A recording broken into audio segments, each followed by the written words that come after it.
MV Derbyshire. Back in 1980, a massive British ship called the MV Derbyshire vanished in the middle of a raging typhoon near Japan, leaving 44 people lost forever. This wasn't just any vessel. It was a 965-foot, 91,655-ton steel giant capable of hauling over 160,000 tons of cargo, and it went down without a single distress call. For decades, no one could explain how a ship of that size simply disappeared, swallowed by the ocean during Typhoon Orchid, just 230 miles off Okinawa. 6 weeks later, the only sign of life was a lone lifeboat drifting on the waves. The world was left with one question: how could a ship this big vanish so easily? Years later, deep-sea search teams found the wreck sitting 2.5 miles below the surface, torn apart over nearly a mile of seabed. The findings were chilling. During the storm, towering waves smashed over the bow, ripping off ventilation covers. Seawater quietly poured in for nearly 2 days, dragging the ship lower and lower until one massive wave finished the job. The front cargo hatch buckled inward, allowing hundreds of tons of water to flood the hold in seconds. The Derbyshire sank violently, the pressure of the ocean crushing and tearing the steel apart like it was made of tinfoil. Experts later concluded this wasn't a simple storm. Evidence points to a rogue wave, an unpredictable 60 to 100-foot wall of water that hit the ship with a force 10 times greater than the hatches were ever designed to withstand. The crew never stood a chance. Even today, the Derbyshire remains the largest British ship ever lost at sea. A stark reminder that the ocean doesn't play fair. One wave, one weak spot in the design, and a vessel the size of a skyscraper disappeared without leaving so much as a distress signal. SS Marine Electric. In February 1983, the SS Marine Electric left Norfolk, Virginia, bound for Massachusetts with nearly 25,000 tons of coal in its hold. At 605 feet long, this aging bulk carrier had a long history on the water, dating back to its construction in 1944 as a wartime tanker. Over the decades, it had been stretched, patched, and reworked, but by the early 80s, its steel bones were corroded and its hatch covers barely functional. None of that stopped the owners from putting it to sea, certified as seaworthy, paperwork signed and stamped despite glaring issues that everyone on board knew about. The ship faced a vicious Atlantic storm with 25-foot waves and wind gusts over 55 miles per hour. In the early hours of February 12th, the bow dipped dangerously low. Water poured in through gaping holes in the deck plating and unsecured hatch covers. Multiple mayday calls went out before the Marine Electric capsized and disappeared beneath the waves about 30 miles off the Virginia coast. Of the 34 crew members, only 3 survived, clinging to life in freezing waters for 90 brutal minutes. The other 31 succumbed to hypothermia before rescuers could reach them. The aftermath exposed an industry-wide failure. Investigators discovered faked inspection reports, ignored warnings from manufacturers, and a system where ship owners paid for the very inspections meant to keep their crews safe. The Marine Electric's tragedy forced sweeping changes. Outdated ships were scrapped. Inspections became stricter, survival suits were made mandatory for winter runs, and the legendary U.S. Coast Guard Rescue Swimmer Program was born. One haunting detail lingers. Surviving chief mate Bob Cusick sang the Mary Ellen Carter over and over in the freezing dark to stay awake, a desperate act of defiance against the Atlantic that claimed his ship and his crewmates, all because profit and paperwork were allowed to outrun safety. SS El Faro. In late September 2015, the El Faro, a 790-foot cargo ship with 4 decades of service behind it, left Jacksonville, Florida, loaded with cars and containers bound for San Juan, Puerto Rico. The ship had survived years of grumbling from past crew members who described leaks, holes, and aging equipment, yet every inspection stamped it fit to sail. The final departure would put those claims to the ultimate test. Tropical storm Joaquin was brewing in the Atlantic, expected to pass far enough to avoid trouble. But within hours of El Faro's voyage, the storm transformed into a Category 4 hurricane with winds topping 100 miles per hour and monstrous waves rising 40 feet high. On board, second mate Daniel Randolph sent an ominous email to friends. "There's a hurricane out here and we are heading straight into it." The unease grew as the weather worsened, yet the ship maintained its course. By the early hours of October 1st, the nightmare unfolded. El Faro lost propulsion, took on water, and began listing badly. The captain's distress call reported a hull breach and flooding in a cargo hold, cars bobbing inside like bath toys. He reassured authorities that the crew was safe and calm, but recordings later revealed chaos on the bridge as the storm consumed the vessel. The last words captured were the captain shouting, "It's time to come this way," before the transmission cut out at 7:39 a.m. Search teams scoured over 240,000 square miles of ocean. They recovered debris, a torn lifeboat, and one crew member's body, but no survivors. Declared lost on October 5th, El Faro now rests 15,000 feet below the surface, upright yet silent. Later investigations painted a grim picture. Critical errors in judgment, corporate pressure, and a ship too old and vulnerable to face a hurricane of that scale. All 33 lives aboard were lost, turning El Faro into one of the most haunting maritime tragedies in U.S. history.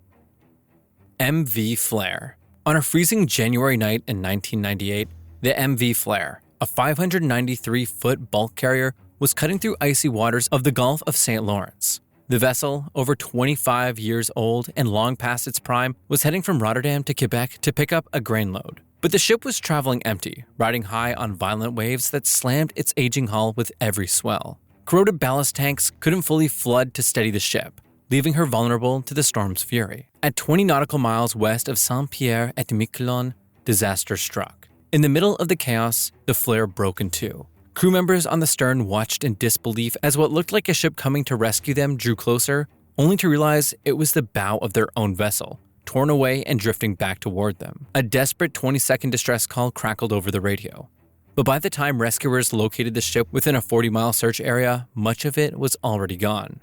The stern section sank within 30 minutes, leaving 21 lives lost to the freezing Atlantic. Only 4 men survived, clinging to life as hypothermia set in. They were eventually winched to safety by a CH-113 Labrador helicopter from the Canadian Forces and rushed to a hospital in Saint-Pierre-et-Miquelon. The bodies that could be recovered were brought ashore by Canadian and French rescue ships. Days later, the detached bow finally slipped beneath the waves south of Cape Breton Island. Investigations painted a grim picture. A ship past its lifespan, riddled with fatigue cracks, sailing empty through severe weather without functioning ballast tanks to steady her. A tragic equation of cost-cutting, neglect, and brutal seas turned the MV Flare's final voyage into one of the most haunting maritime disasters of the late 20th century.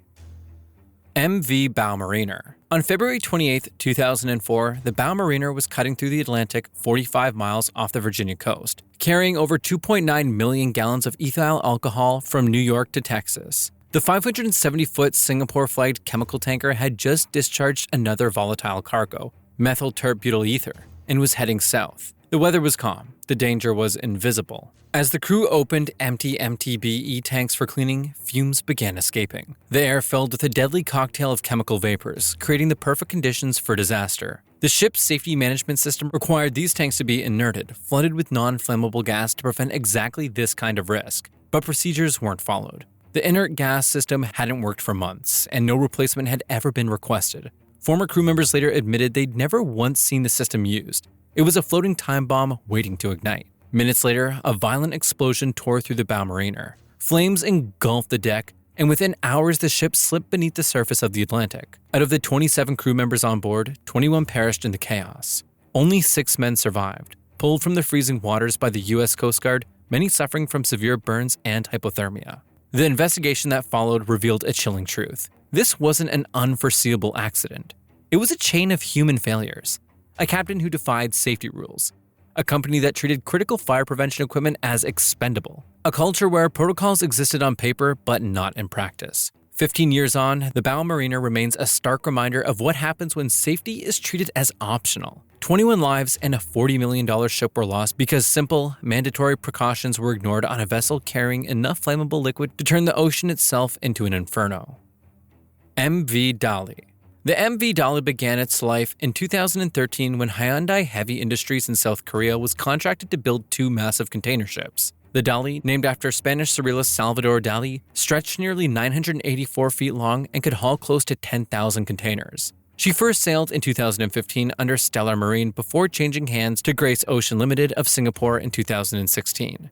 Throughout her service, Dali had a few blemishes on her record, including a 2019 collision in Antwerp that damaged both the ship and the dock. Fast forward to June 2023, while docked in Chile, inspectors flagged a faulty fuel pressure gauge on board. It was fixed and the ship passed its next check. But less than a year later, on March 26, 2024, tragedy struck. Shortly after leaving Baltimore with a crew of 22 and 2 Maryland pilots on board, bound for Sri Lanka, Dali suffered a total power loss. Despite a quick mayday call that stopped bridge traffic, the 148,000-ton vessel slammed into a support pillar of the Francis Scott Key Bridge. A huge section of the bridge collapsed, killing 6 construction workers who were on site that night. In the aftermath, legal battles erupted. Grace Ocean and Synergy Marine filed a petition to cap their liability at $43.6 million under the Limitation of Liability Act of 1851, sparking outrage from the city of Baltimore, which demanded compensation for losses caused by what they call an unseaworthy vessel and an inattentive crew. The ship sat trapped under bridge wreckage for nearly 8 weeks before explosives were used to free it. Tugboats hauled it to port, and later it underwent extensive repairs in China. By January 2025, Dali was back at sea, patched up and redeployed under Maersk's Central America route. But questions about its maintenance, crew readiness, and whether this disaster could have been prevented still hangs heavy over every voyage it takes.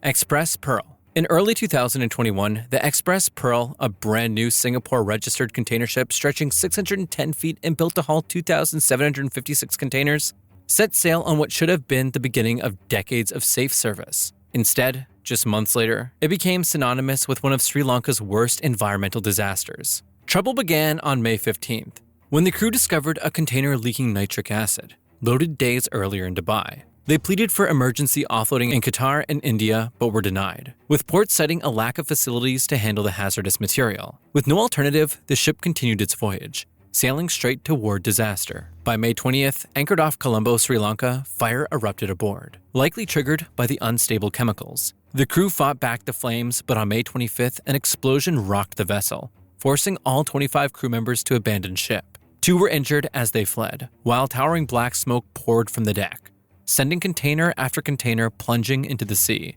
Authorities feared an oil spill, but the immediate horror was already visible. Plastic pellets from the cargo blanketed Sri Lanka beaches, a toxic confetti that marked the beginning of an ecological nightmare. For 12 agonizing days, the Sri Lankan Navy and Indian Coast Guard battled the inferno, dropping chemicals and flooding the decks with water. Yet on June 2nd, the battered ship slipped beneath the surface, coming to rest 69 feet down, its broken hull leaking pollution into the ocean. Fishing bans were imposed on 4,300 families as dead fish, turtles, and dolphins washed ashore, many burned and bloated. 4 years later, on July 24, 2025, Sri Lanka's Supreme Court ordered the ship's owner to pay $1 billion in compensation. But no sum could erase the haunting image of a brand new vessel turned into a floating chemical bomb, leaving a coastline scarred for generations.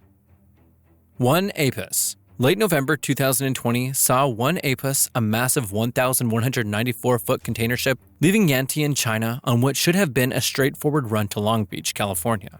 Built to haul 14,000 containers and part of a powerful fleet operated by Japan's Ocean Network Express, the ship was made for long voyages. But the Pacific can be ruthless without warning. Roughly 1,841 miles northwest of Hawaii, the vessel found itself in a ferocious weather system. Waves didn't just crash, they towered, with some reaching a staggering 52 feet. The ship rolled violently, fighting to stay upright against the ocean's fury. Then came the moment that would mark this voyage as one of the most expensive maritime disasters in recent history. In the chaos, 1,816 containers were ripped from the deck and lost to the Pacific's depths. 64 of them carried hazardous materials, adding another layer of danger to an already catastrophic event. For a ship built to endure the harshest conditions, this was devastation on a scale rarely seen. The 1 Apus struggled toward Kobe, Japan, arriving a week later battered and burdened.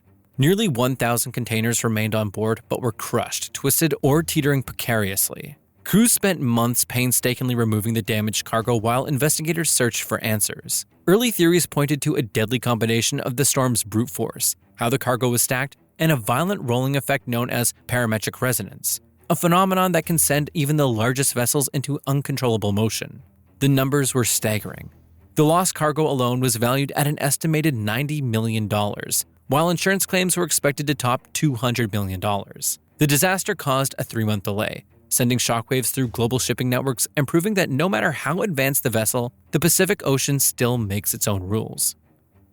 MV Rubymar. Under a haze of geopolitical tension in early 2024, a 561-foot cargo ship named MV Rubymar was silently crossing the Red Sea, carrying fertilizer from the UAE to Bulgaria. The vessel, a 19,420 GT Handymax-class bulk carrier, had a long history and several name changes over the years: Kenshin, Chatham Island, Ikaria Island, before taking on the name Rubymar. Built in Japan back in 1997, the ship was valued at $4.82 million just before its final voyage. On February 18th, 2 anti-ship ballistic missiles were launched by Houthi forces. One struck the vessel with precision, causing severe damage and flooding. 24 crew members were swiftly evacuated by the nearby Lobivia, a Singapore flagship, and taken to safety to Djibouti. Rubymar, however, remained adrift, abandoned but still afloat, dragging anchor for miles near the Bab el-Mandeb Strait. This drifting vessel may have done more than disrupt shipping lanes. It possibly severed critical undersea cables, cutting off nearly a quarter of the internet flowing through the Red Sea region. Oil began to leak, spreading an 18-mile slick. Environmental agencies warned of the looming threat, not just from the oil, but from the thousands of tons of fertilizer that could trigger harmful algal blooms. Yet no port was willing to receive the wounded ship, fearing an explosion. Political roadblocks blocked U.S. towing offers, while Houthi leaders demanded aid to Gaza in exchange for clearance. On March 2nd, after days of foul weather and high winds, Rubymar finally succumbed to the sea. It became the first confirmed vessel sunk by Houthi fire. As salvage efforts stalled, the International Maritime Organization declared the oil spill an environmental emergency, still unresolved months later. One ship, no casualties, but ripples, economic, digital, and ecological, spread far beyond the wreck.